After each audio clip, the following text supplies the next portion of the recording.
for joining me today. No problem. Thanks for having me. I really appreciate it. Thanks so much for joining me today. I really appreciate it. You were at UC Riverside, but then while at UC Riverside, you transitioned into a pitcher. What led to that, and have you gotten used to pitching instead of being behind the plate? Yeah, no, I played for a skipper that pitched in the big leagues for 14 years, Troy Percival, and he was a closer, but he was drafted as a catcher, and then they changed him to a pitcher. So he kind of knew what to look for, and I wasn't putting balls out of the yard as a freshman. I wasn't going to be a freshman All-American behind the plate, but I had a really good arm, and he kind of rolled the dice a little bit, and it worked out in my favor, and couldn't be thankful enough for that opportunity. And I've kind of really studied the game of pitching and tried to get better in every aspect, and I can't complain with where I'm at right now. So the change was easy. The only thing I miss is being able to be back there every day and hitting, and I miss hitting. Every time I get a chance to take BP, I take it. Every time I get a chance to catch a flat ground, I take it. So I miss it, but pitching is my calling. Happy that you got drafted by a National League team, so that in the future you might get to hit. It didn't even really cross my mind until we got here and we started working on our bunting. I was like, that's right, we're in the National League, and I get to swing it a little bit, and hopefully they don't give me an automatic bunt sign every time I hit. But Double A, we'll see how that goes, and that's if I get there, and just got to keep working. So. Now, the Marlins drafted you in last year's Major League Baseball draft. They've developed you. What does this organization mean to you, and how do you like this organization overall? It's great. Mr. Dembo came in and really put his foot down, and I kind of thrive under guys like himself, and that really lays down the law and their structure, and you're here for business, and you're here to get better, and I respect the crap out of that, and it's an awesome organization to be in. Things are going the right direction, and I can't wait to be a part of this in the long run. So Mr. Dembo and company have come in and done a real great job.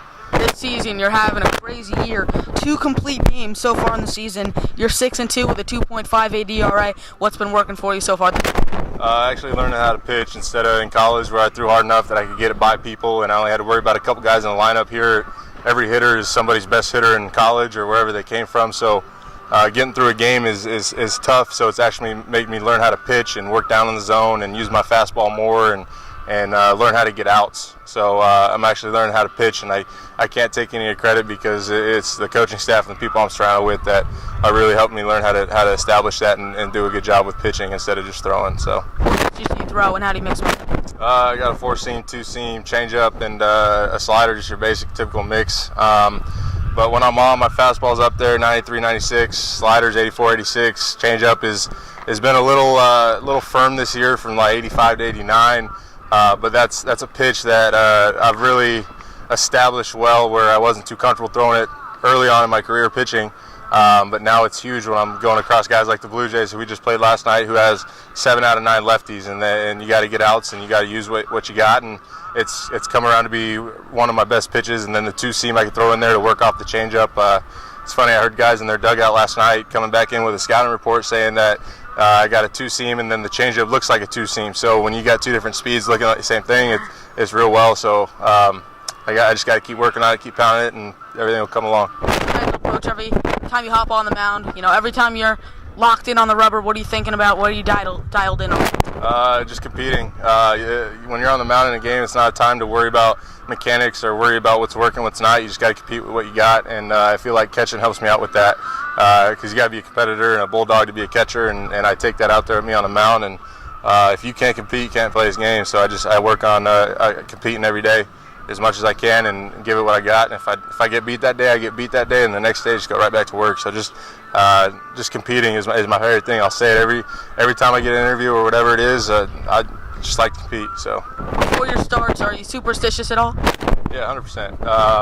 I'm the guy that nobody talks to.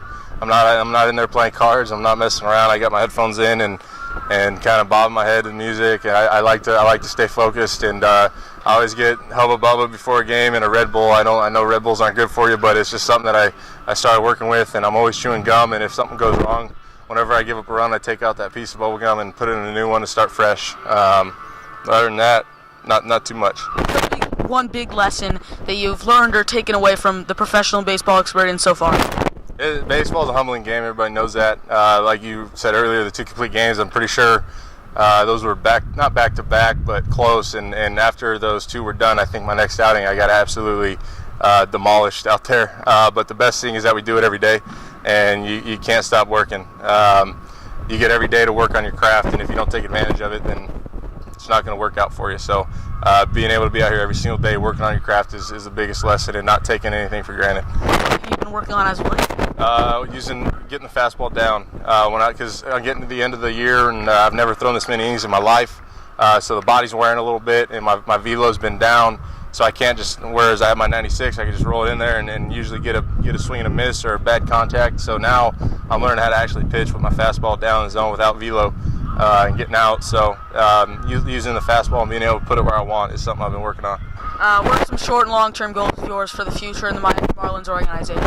Long-term, obviously, is everybody else make it to the show. And I'm going to work till that happens. And even if I make it, I'm not going to stop working. But I think short-term is something that I want to start going deeper into games more. I know I'm over 100 innings, but you see Scherzer's and Kershaw's are 200-plus innings and not tired. And maybe work a little harder in the offseason, so come this time next year, I'm not too tired. Other than that, just keep throwing strikes and pounding the zone and getting outs. So, all right, thank you so much for joining me today. Really appreciate it.